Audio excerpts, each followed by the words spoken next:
Welcome back to Trim and True, where sharp minds meet sharp lines.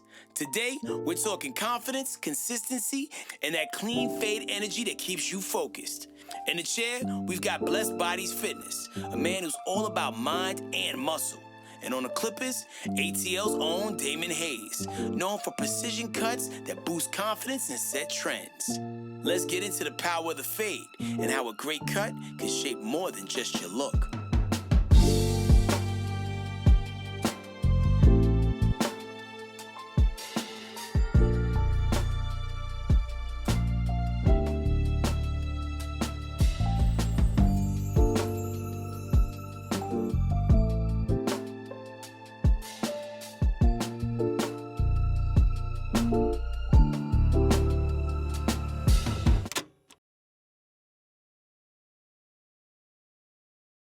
Another episode of Trim and True. We got the brother Damon Hayes in the building. Faded by Hayes, as you know, on Instagram. And what brought you here? What has been your barber journey? Man, barber journey, man. Well, I'm from Louisiana. I'm from a city called Lafayette. It's like 2 hours from New Orleans. What really brought me to Atlanta is the hair industry. I liked it, the whole hair industry out here, the way things was moving and shifting. I felt like it was a good fit for me to bring my talents here. Um, I love the fact that they shoot a lot of movies here. So that's one thing I always wanted to get into was the movie set industry, just working on set and stuff like that nature. Um, I feel like there's a lot of opportunities in Atlanta, so I was like, yeah, I gotta get to it because where I'm from, it's not really a lot of opportunities. So I always say your dreams is a lot faster than you think. So you gotta keep up with it. Yo, keep them shoes laced up and run faster to your dreams. I say that all the time, yo. Like, so when you put together this plan in your head about what you wanted to do when you got to Atlanta, how long did it take from you like touching 10 toes down in the city till you started achieving some of the things that you had your sights set on? It didn't take long. It took about like mm, about 3 to 4 months. Cause I said you just gotta.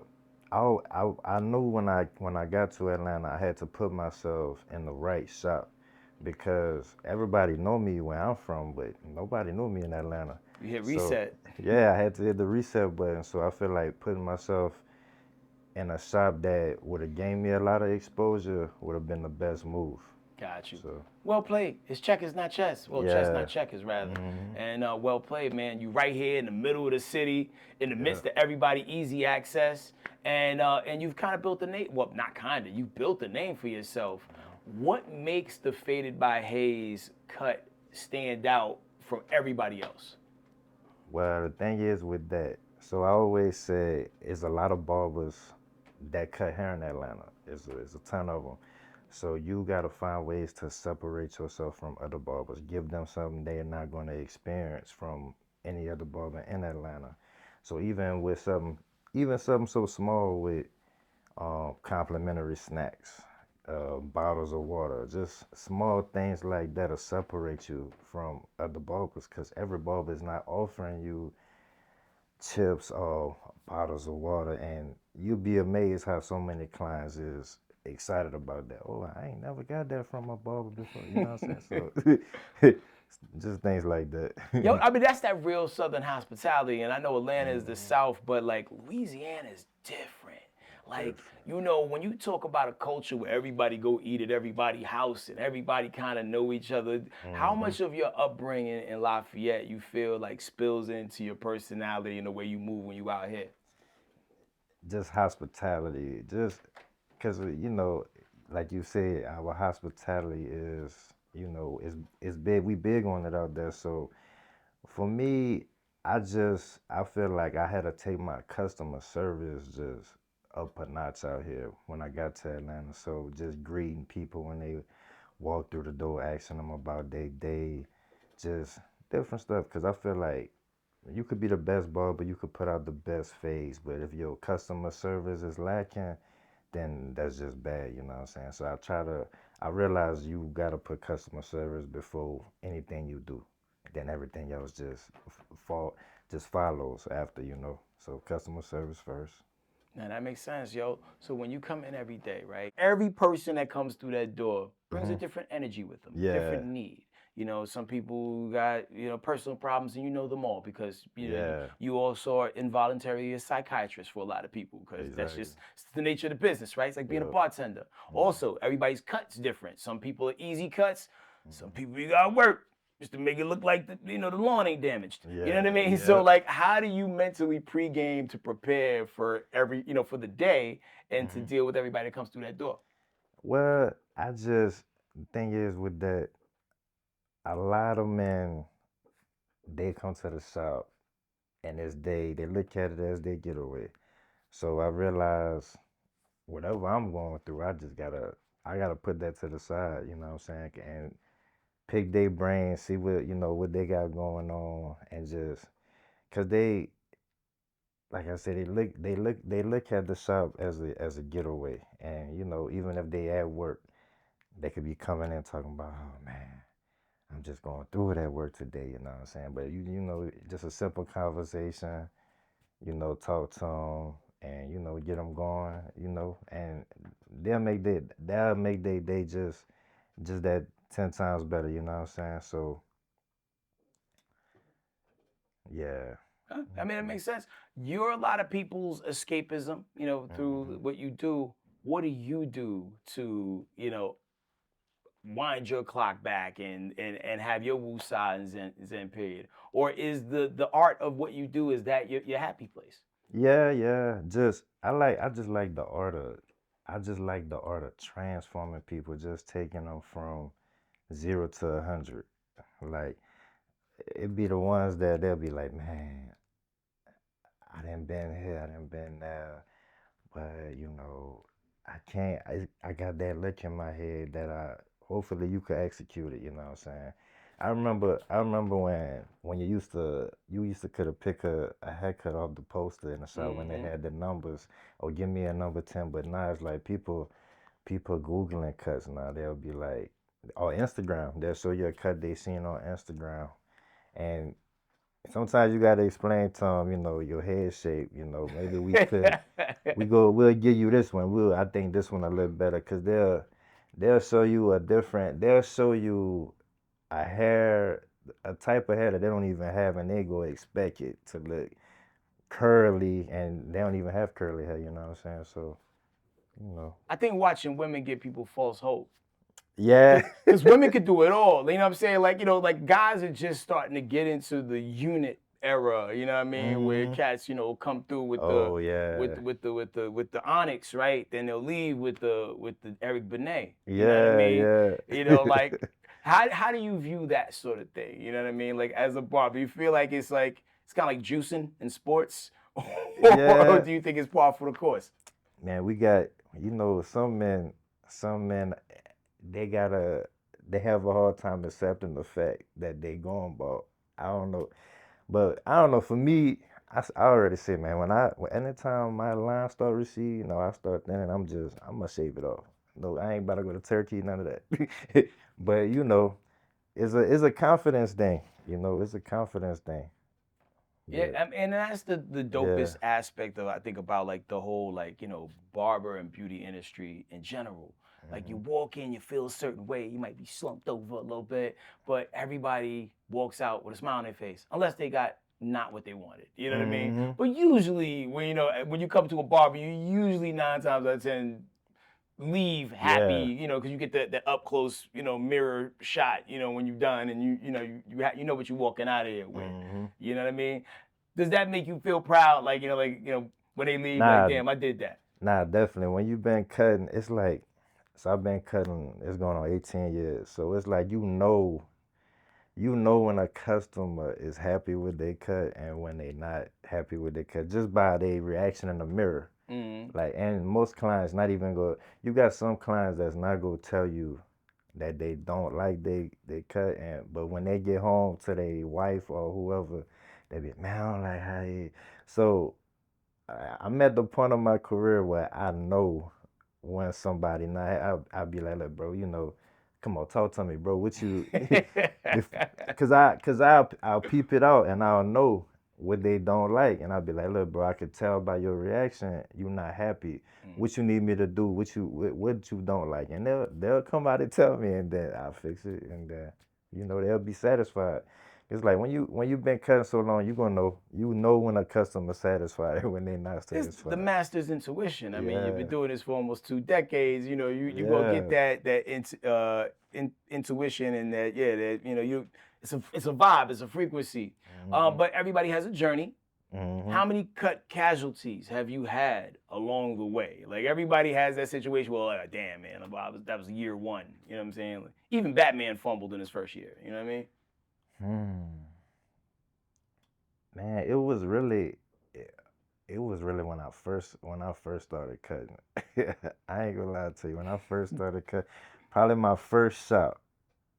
Cause like when I started cutting hair, I wasn't going to barber school every day. I was in a program called an apprenticeship program to where I had to cut in a shop and I had to cut under a barber that was licensed. Okay. So I had to put a certain amount of hours in the shop, and then I would report to barber school like on Mondays.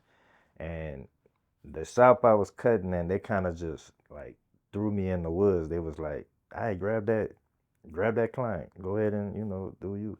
And boy, I was so talk about my hands were so sweaty. The clippers was clippers was falling out my hands, and it's like I didn't want the client to know. Oh, man, he was like my first head I ever Right. cut, but I Like wouldn't. you don't disclose that, do you? No, Like, right? It's can't never almost let a like client know you sweating. it's like yo, you my first brain surgery, but I know what I'm doing. Like you're like no one Yeah. wants to be the Crispus Attucks or anything. You know what I mean? No, for real. It's like you never want to let a client know you sweating, even if you sweating. You know what I'm saying? Cause you gotta make him feel comfortable.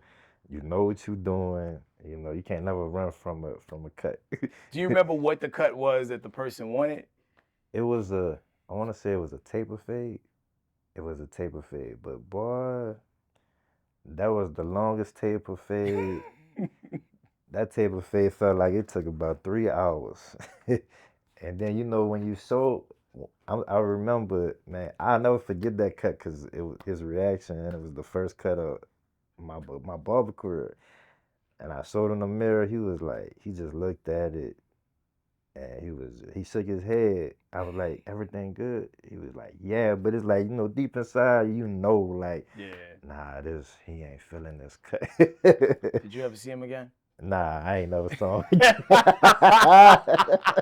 I ain't never saw him again. That's real though. I I never mean, saw him again. but everybody has to have a batting practice, to Yeah, become the master eventually. Like I mean, I'm sure yeah, LeBron missed a bunch of shots in the very yeah. beginning. But every barber done messed up a cut, and if a barber ever say they ain't messed up a cut before, they lying. Every barber done had they one mess up for sure.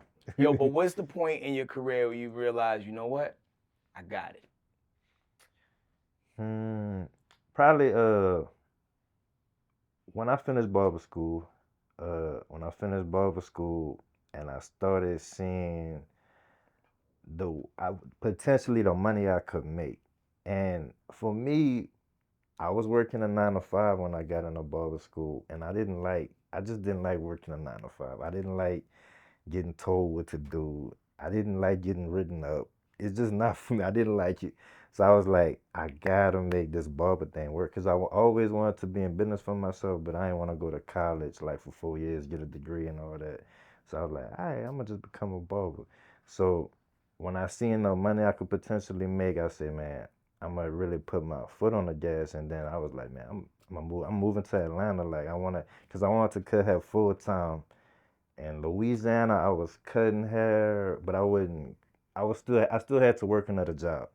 So all I wanted to do was just cut hair. I didn't want to do nothing else but cut hair. So that's why I was like, man, I'm moving to Atlanta, like, and hopefully I could like really make money out here, and. I mean, the pro is unlimited heads out here. Per Yeah. capita, like to racially break it down, like, 'cause Yep. I used to live in Dallas, right?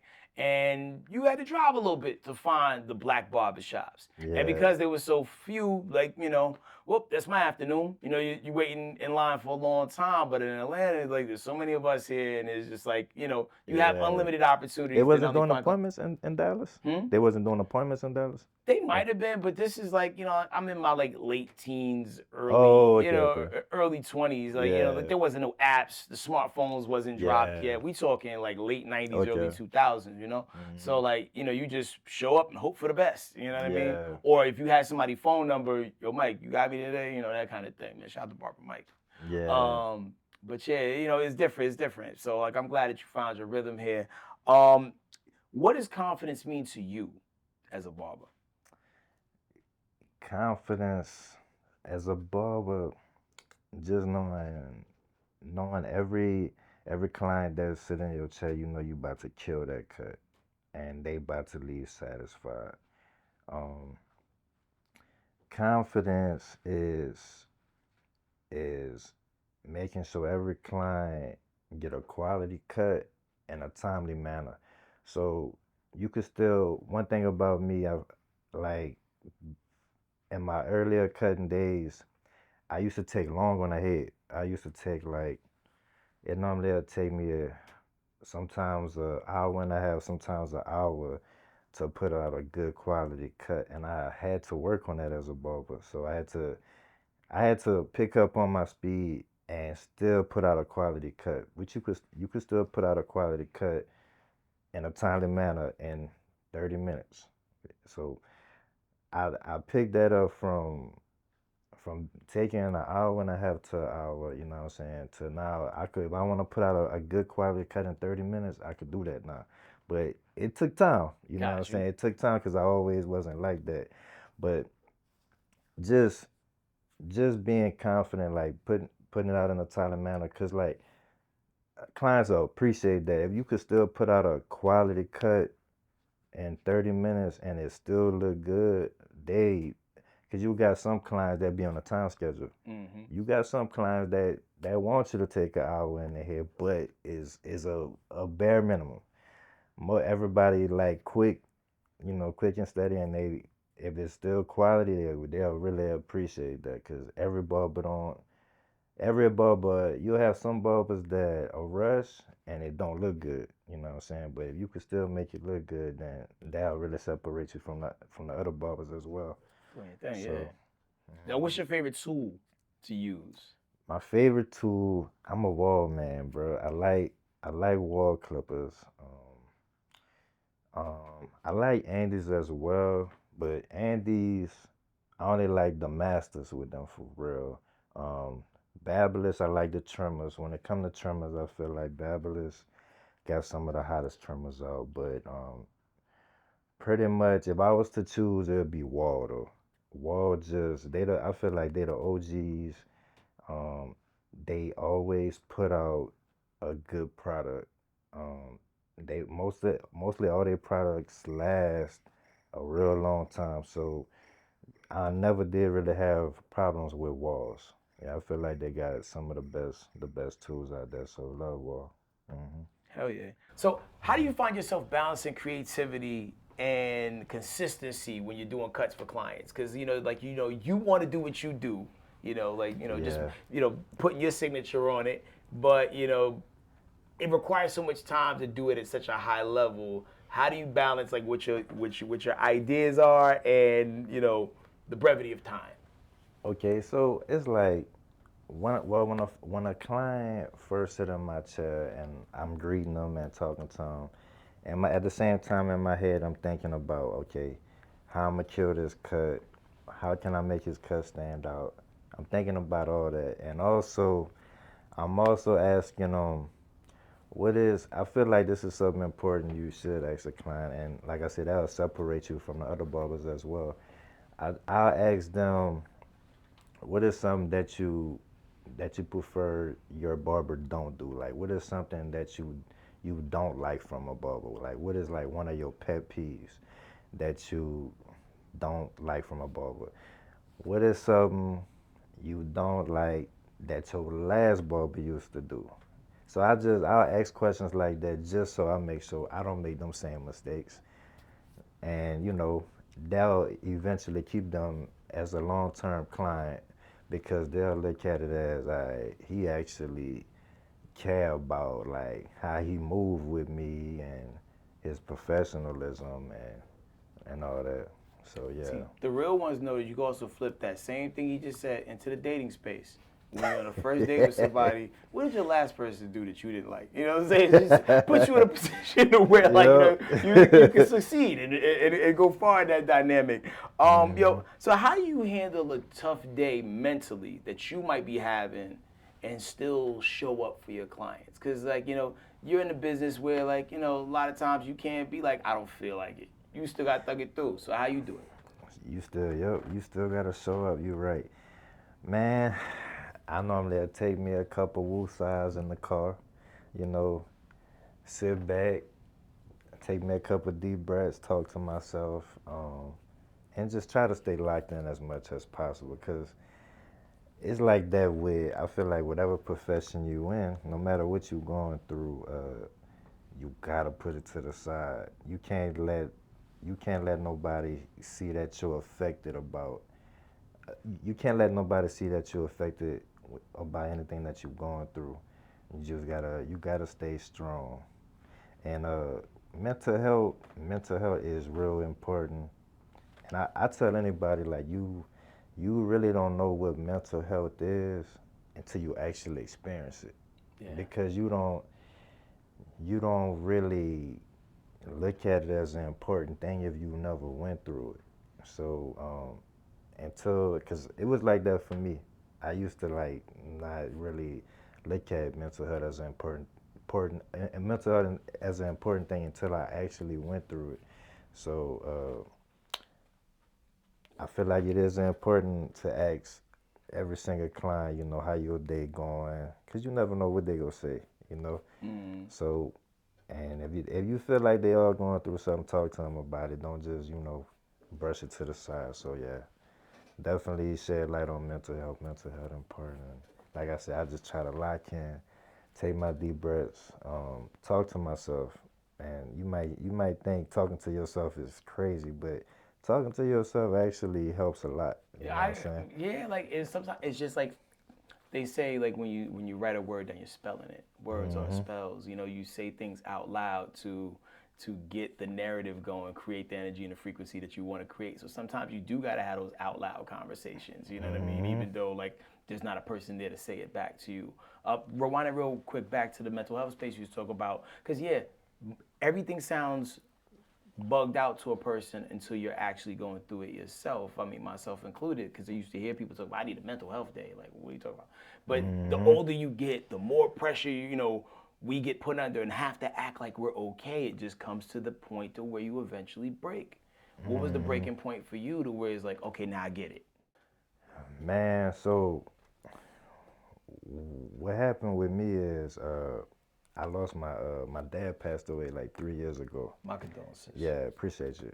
So that kind of like I really had to find myself in that moment, and that's a situation that really made me look at mental health like, oh man, this a real thing. You know what I'm saying? You could really lose yourself if you let life get the best of you, but you know you gotta stay locked in. And another thing too, therapy. That's another thing I ain't take serious. Having a therapist, I feel like that's important because it's always good to talk to somebody that don't know you. Yeah. Because you talking to most of the time when you talk to people that know you, know your background, they're not gonna give you a genuine answer on stuff. So I feel like when you talk to somebody that don't know you, you tell them your story, what you've been going through, you would get real genuine answers, and they really go guide you in the right direction. That unbiased opinion, you know what I mean? Like, it's important to get that, man. Yo, that's real, man. Hopefully these words helped a lot of y'all out here. Yo, listen, your clients outside, we gotta get them in the chair. We're gonna talk to them a little bit, then we're gonna talk to y'all both. Thank you so much for being so transparent with us, Dan. Antonio, welcome to the chair, my brother. What's going on, man? Looking very solid, I might say. Trying to keep it right. Well, I guess it makes sense because, like, by trade, you are a trainer. Yes, sir. But also by day, you're saving lives in a different way. Talk about it. Yeah. So I'm a fireman. I've been a fireman for about 6 years for the city of Atlanta. I joined right after I got out of the Marine Corps in 2018. I took about a year off, and then yeah, something I always wanted to do. So Got you. Like between the two things, which are both like none of it's light work, none yeah. of it. What is safer, being a Marine or being a Mm-hmm. fireman? Uh, I'd say in Kona, so in the States, like when we're not training, I'd probably say being a Marine, because deployed, obviously, Yeah, it would be being a fireman, but it's always something every day at the fire department, so I guess there's a little more risk involved in got the you. day-to-day activities, but I mean, on any given week, how many times are you responding to an active fire that you gotta like actually like yeah, well, all hands on deck, hose, the whole thing? gotcha. Well, because of advances in like building construction and just materials getting better and things like that, we don't get as many fires as we used to. Most of our calls are medical. Okay. So we may get a fire at my station maybe once or twice a month, and that from everything from grass fires to dumpster fires to actual housing fires and building fires. So it's a little bit of everything, but like I said, most of our calls are medical emergencies. So Got you. And flipping it back to the marine side of things, I mean, like, you said when you go off US soil, it gets a little tenser. yes, I sir. mean, like, is it like fresh off the plane, everything is active, or like a little bit of time like Depends on how's your it work? job, really. Okay. Depends on your job. You got some people who are, more on the, admin, paperwork, chow hall side. Everybody has their part to play. Obviously, the grunts, the infantry people, they may be in it as soon as they get off and get debriefed and get settled. But it really just depends on your MOS, which is your job in the Marine Corps. How much, if any, action that you know what I'm saying, you're going to get. So, but everybody plays their part. We kind of get in and get out, and then the Army comes in, takes over and settles everything down. But yeah, we just I never really thought about the waves of it all, Mhm. like what's a Marine job? What's an Army? Like Yeah, far yeah. as like, when do you call in Mhm. the different forces to deal with the things? I mean, Yeah, obviously Navy for anything, correct. On the water. yeah, in the Yeah. water with some air, some planes on it to get them close. Mhm. That's wild. And like one thing that's also dope too about all these things we just mentioned, like, yo, man, you have an amazing spirit of servitude Mhm. about yourself. Cause like all of these things that you're doing are selfless things, like not everybody is wired to enlist and go True. do the things because Mhm. they're very difficult things to do. Mhm. Not everybody's wired in a way to where like, I'm gonna put this fire out. True. Most people run the other way. And even what you do in your your health and wellness space with Blessed Bodies Fitness, most people only care about themselves. What made you decide, were you brought up this way? Because I imagine it Yeah. starts. Your parents So probably was like in the yeah. So vein, right? I've always been that way. I've always like to do things like in a team session. Mm-hmm. Um, all of us working towards one goal, and I've always Yeah. just liked to have always just been about purpose. I was raised by a single mother, so she always taught me just to everything you do it with intent, and have a purpose behind it. And so with the fire department, I enjoy the fact that every day I'm literally helping somebody. You know what I'm saying? Every day I have a purpose. It's always going to be something different. We may only get one call that day, but that one call, somebody else is having, a bad day or the worst day of their life, and we're there to help them. And as corny as that sounds, like that's like that's what gets me going. In addition to me just like being an adrenaline junkie, Yeah. you know what I'm saying? I like the excitement. I like the, like you said, going in when everybody else is coming out, and people, or describing my job, and people like, yeah, y'all got issues. Yeah, yeah, I know. It's different. Like you said, it takes a different type of mindset. So, I've always had that spirit of servitude and helping people and showing people, always, hated bullies. Always stopped to, talk to homeless people and just things like that. So I just always, been that person. I was told to, treat like they say, treat the janitor the same way you treat the CEO. Hell yeah. So I'm always that way with everybody, and it just, spilled over into other aspects of my life. Well, thank you for all the Yes, things sir. you do, my brother. For No real, for problem. real. For sure. For sure. There's a popular saying, strong body, strong mind. Do you feel like your mind is stronger when you're in the best shape that you could possibly be in, or it's an ebb I, and flow? I feel like it goes hand in hand. A lot of times I tell people or ask people when they're trying to like get in the gym or whatever, people always say, "Well, I ain't trying to get like you. I ain't trying to like." It's not about that. the gym is just a microcosm of life. Mm-hmm. The perseverance, the commitment. If you can stay committed in the gym, I feel that it bleeds over in other aspects of your life.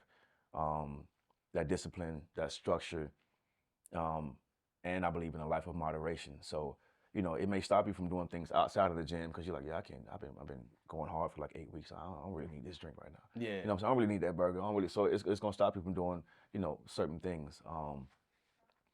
And it's kind of like just proving it to yourself. Like there have been times in the gym where you don't feel like going, but you go anyway, and you have a dope workout, and it's like, yeah. You know what I'm saying? No, you walk out with your chest out, you I know, get it. feeling good, feeling better. You know what I'm saying? The rest of Yeah. your day is good because you're like, okay, I got it out the way. You know what I'm saying? Ain't too much that I can't do now. So.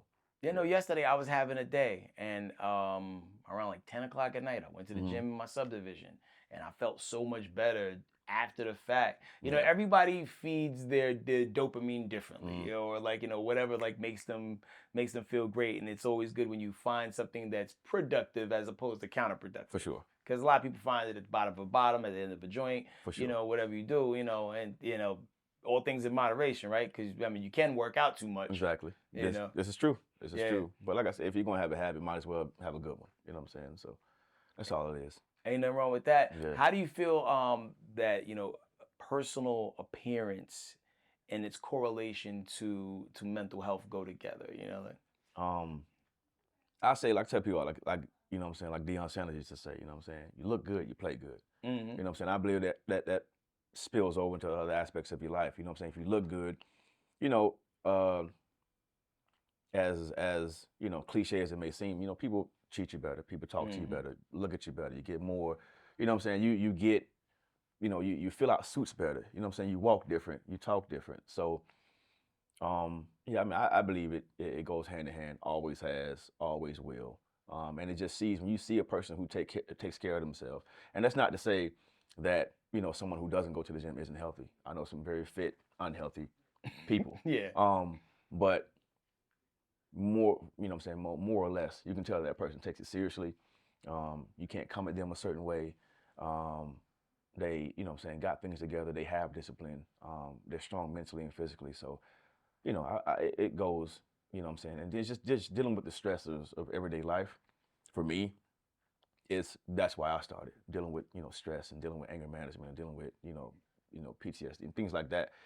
Literally help me kind of channel those things into something more productive. So yeah, it all goes hand in hand. Man, I'm glad you found it, man. So, like, I mean, you got the physical aspect together, and then when you walk into the barbershop, man, and you walk out with that fresh cut, to a person who has most of it together already, you know, like, you know, from most outwardly things, the way people view things, how does that cut change your mood overall? It changed. You know, it's funny always seeing the memes about men getting their haircuts and how, you know, their women don't let them outside. It's like, no, you're not going to relax. It's like, that's a real deal. When you get that haircut, and I always get like compliments from people saying like, it look like you always got a haircut, because when I get it, you know, and it's fresh and it's dope, you know what I'm saying, it's done by Hayes, like it's I want it to last. Like, you know what I'm saying, it looks good, I want it to last, I feel good.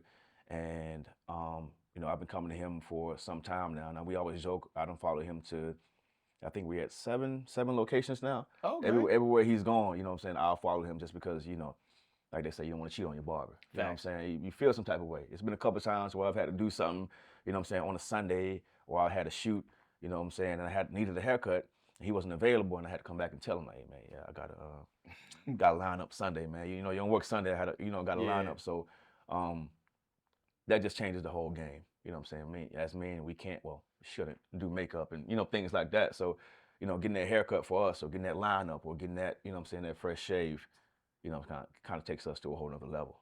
Got you. Yeah, man, like, I mean, you watch it day in, day out. You know, as people come in, you know, it's one way coming out, and like, you know, you see all 32 teeth. When people leave a lot of times, you know, especially when the cut is great, you know what I mean? So it speaks volumes. To people who want to begin their fitness journey and don't know where to begin, because a lot of times, you know, they say our people perish because of lack of knowledge. There's so many people who do health, nutrition, and fitness wrong.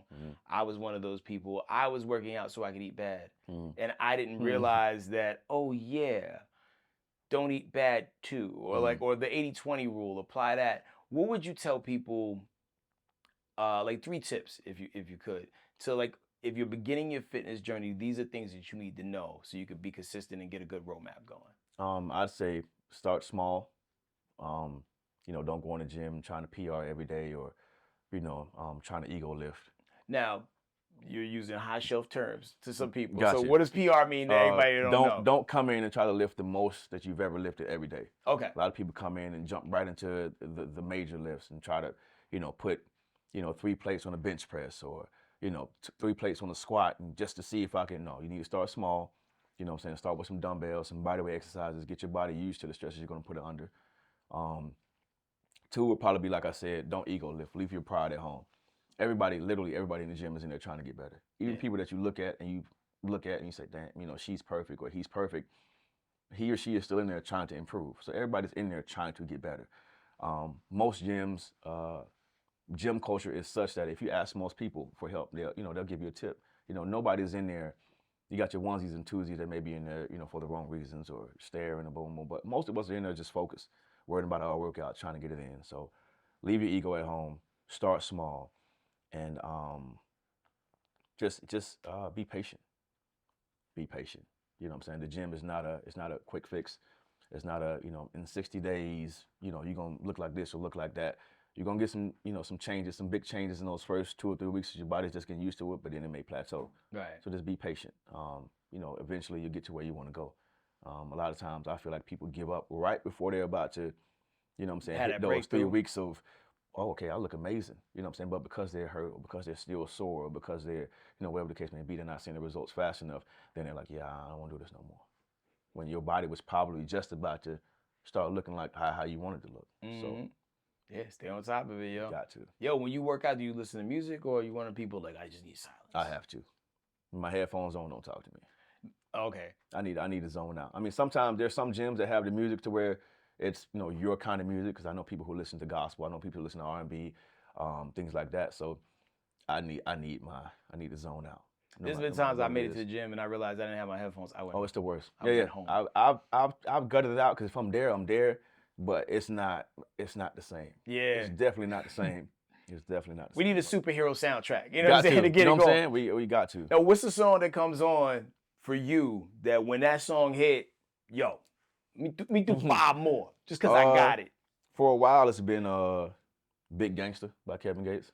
Okay. Yeah. That's, if I'm about to PR, it's either that, Get on My Level by him, Wildin' by Trouble,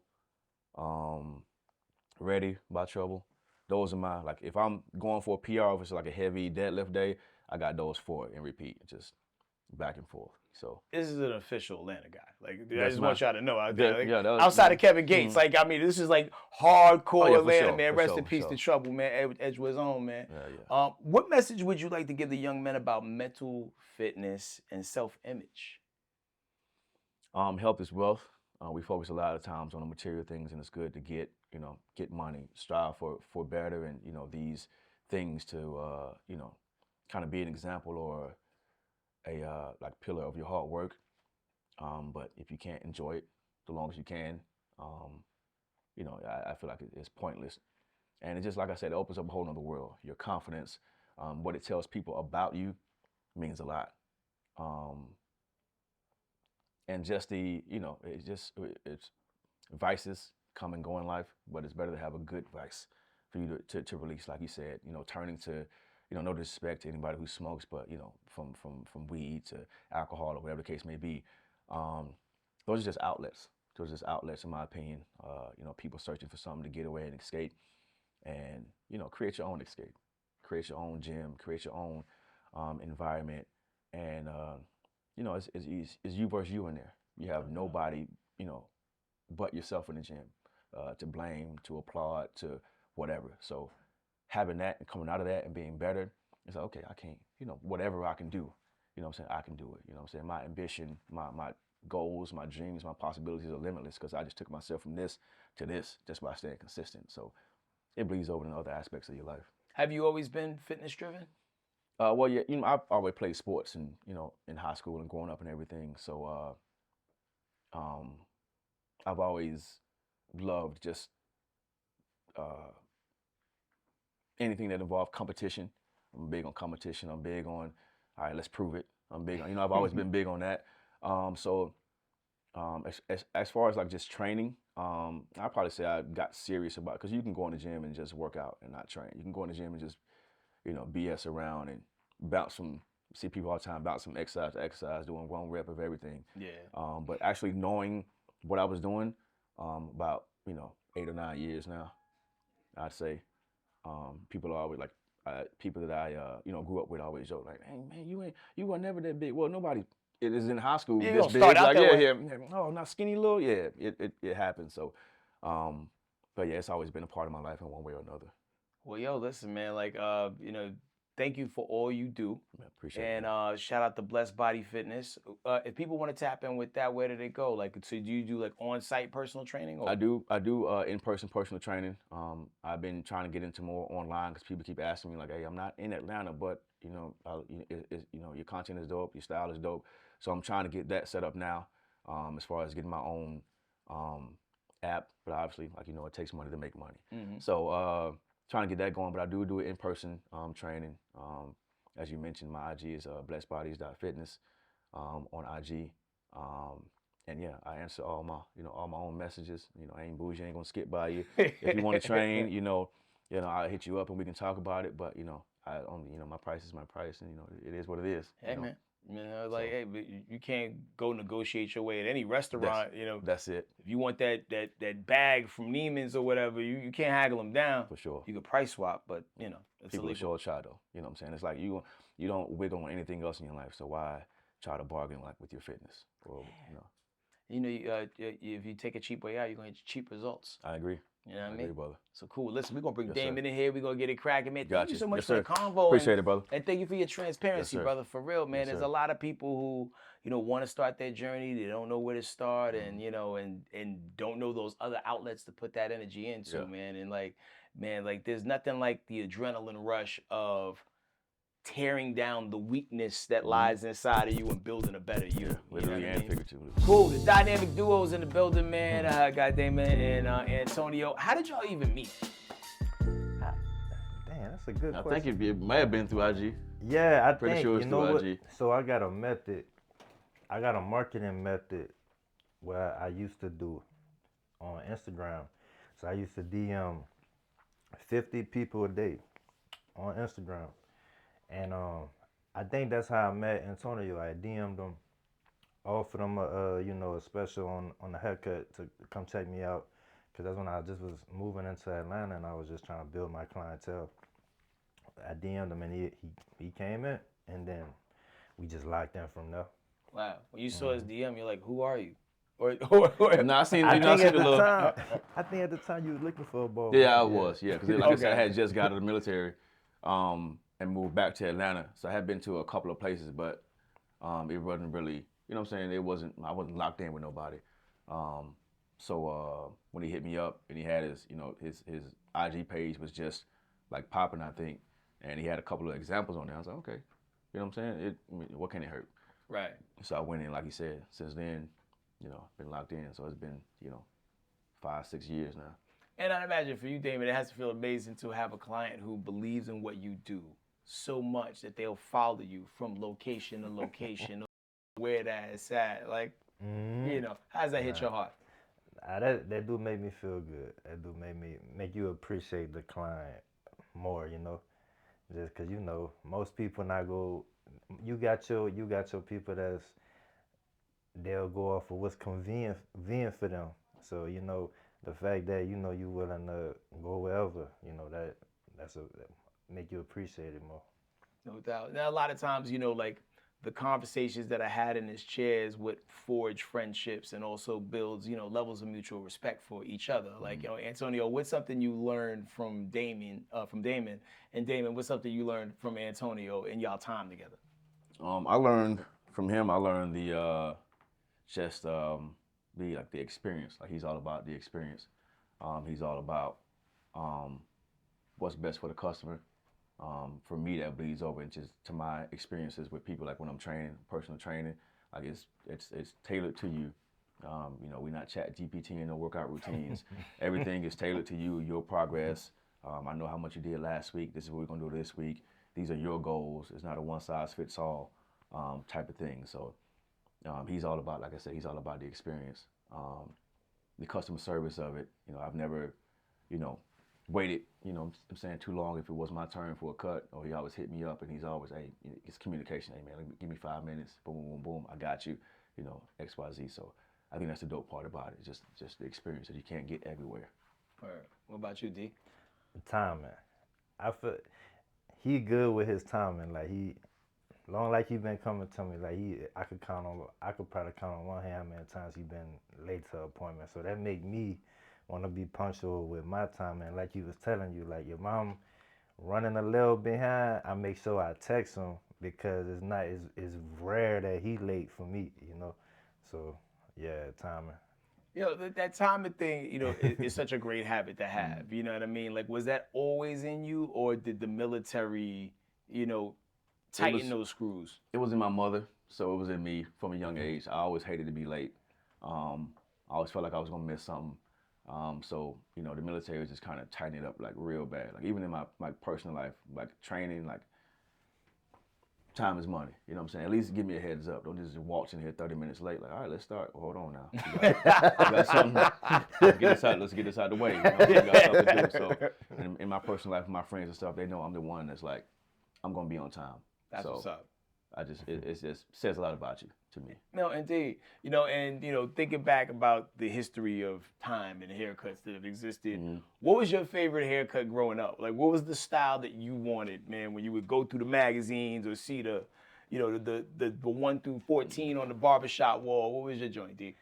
I felt my go-to cut was a taper fade at that time. I feel like when I was a little kid, I feel like everybody was getting a ball fade. The go against, cut it real low and ball fade. But in high school coming up, my cut was a taper fade. Taper fade with the sideburns to a point. Yeah, that was my go-to. Kind of like Ludacris had that for a little bit, right? With the little little needle point sideburns. What about you, Ant? My goal, I've always had, if I ever wanted to switch it up, it'd just be like when I was little, like I would ask my mom for a part, like a different type of part. Can I get a curve, or can I get a little lightning strike or something this time? But I've always had skint fades or ball fades. And I'm from Kirkwood in East Atlanta, so everybody around me had dreads. And I was always the one who had who had a ball fade. So I kept the same haircut, besides a couple times that I just went bald when I was deployed. My whole life, I've always had fades. So this looks classy to me. I feel like you can't go wrong with a fade. Yo, you know, like sometimes you can look at a picture and kind of be like, I know what year that was. And you know, like, and there's certain looks that are so iconic to where like you don't know what year the picture was taken. You know what I mean? Yeah, nah, that get it done. For sure. What's a hairstyle that y'all never want to see come back again? Never want to see. Damn. That's a good question. Especially as a barber having to do it too, you know? Never. I personally don't like the what you call it, the little rat tails. I don't do that. It's been a while since I've seen one of those. I feel like it tried to come in for a minute, but I didn't. No. You know, it's a shag. Oh, like yeah. Well, some call it the South Dallas high in the back, or it's like it's kind of like a lot of equity in the back, like kind of like Benjamin Franklin if he was black, and and a little bit up top. I don't care too much for that. Yeah, South Dallas, man, they started that, man. Shout out to DSR and all of them, man. It's a very regional cut, but you know where someone's been when you seen that cut. You know what I mean? Like, were y'all ever Jerry curl people? Growing up. Nah, I missed that one. Ain't that old? I missed that one. Yeah. I missed that one. Y'all lucked up. That's why y'all still got here. We're going to play a game real quick called Cut It or Keep It, man. I'm going to throw some things at y'all rapid fire, and you let me know if you rocking with it or not, all right? Beards with designs. No. Cut it. No.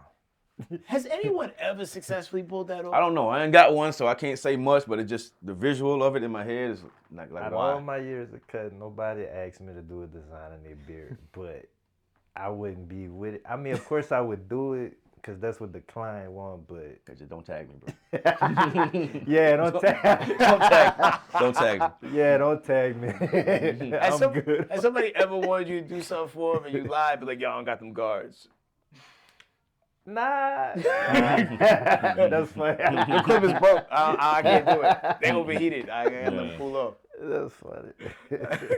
All right, gym selfies every day. Cut it or keep it. For a man, every day, Well, he nah. Cut it. Women, y'all, you know what I'm saying, have at it. But every day is crazy.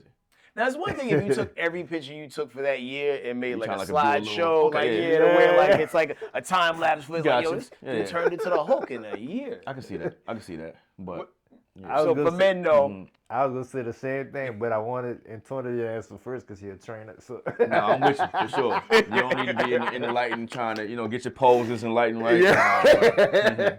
No. make sure nobody else that's bigger than Exactly, you is not shot. You know what I'm saying? For saying? sure. Yeah. You know what I'm saying? Talking during your haircut. Cut it or keep it. talking to you, keep it. No, don't keep it. I mean, cause it's like, what?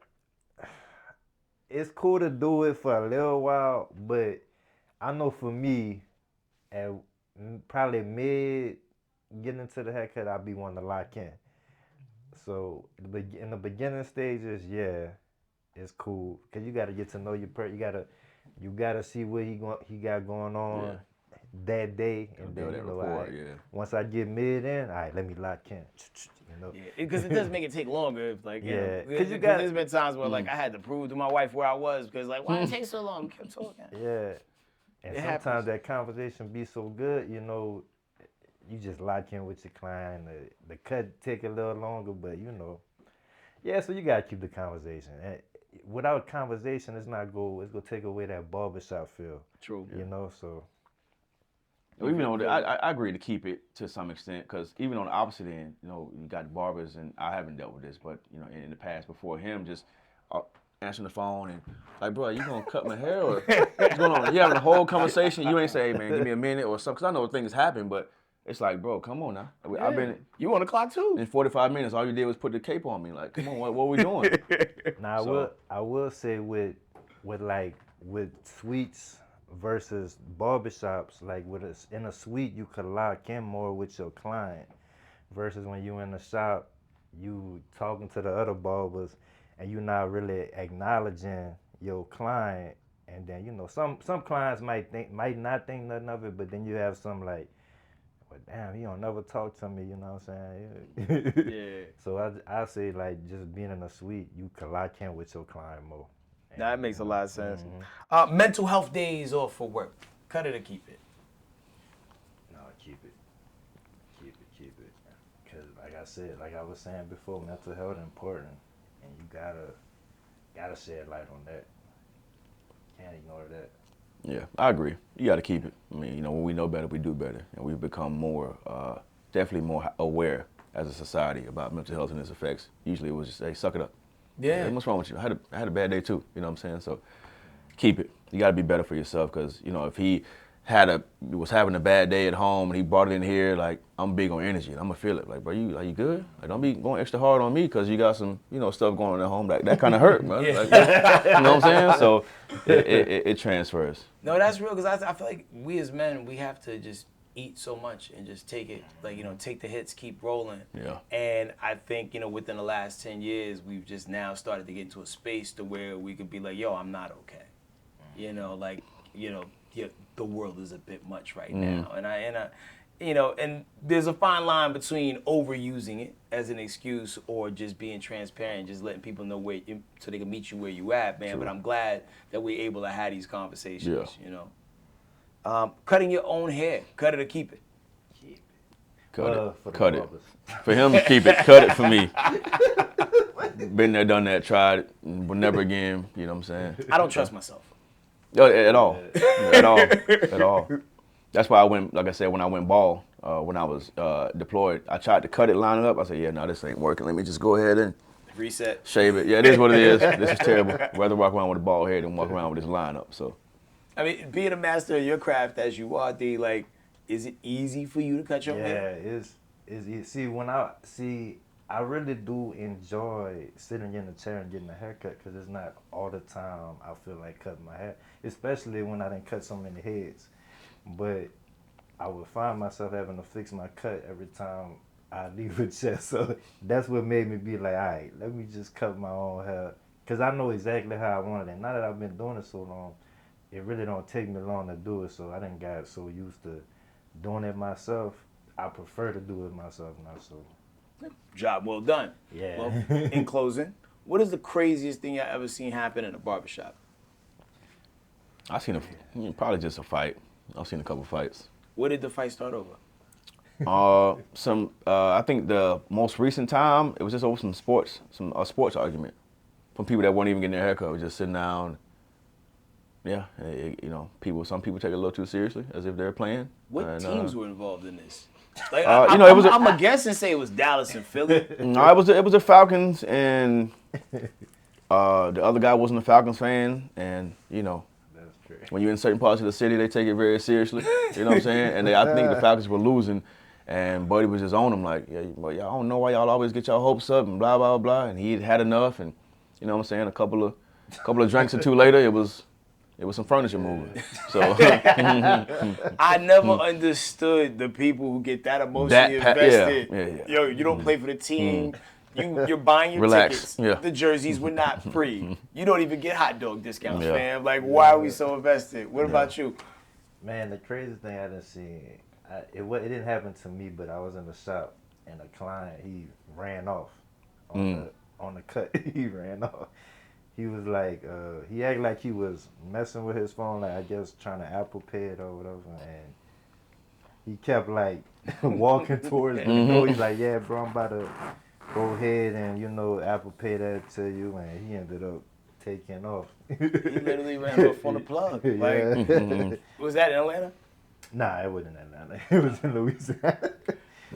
How many other barbershops can he go to after that? Exactly. Man, especially when Not that I'm one. from, because it's small. It's a small city, so it's like all the barbers know each other out there. So the APB done went out. Yeah. Yo, Hell this yeah, man that's coming a picture here. on the wall for a haircut. yeah. Sherman Hemsley, give him that cut when he come in here. Like, yo, man. But I was real in the field, man. Brothers, thank y'all so much for your time, energy, Appreciate you. transparency, and everything you guys do for the culture, respectively, in y'all fields, man. Sure. And yo, man, hopefully these stories find you where they need to find you. And thank y'all so much Yes, for sir. keeping it Thank true you, and true brother. with us, man. Appreciate God it. bless, man.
That's another one for the books.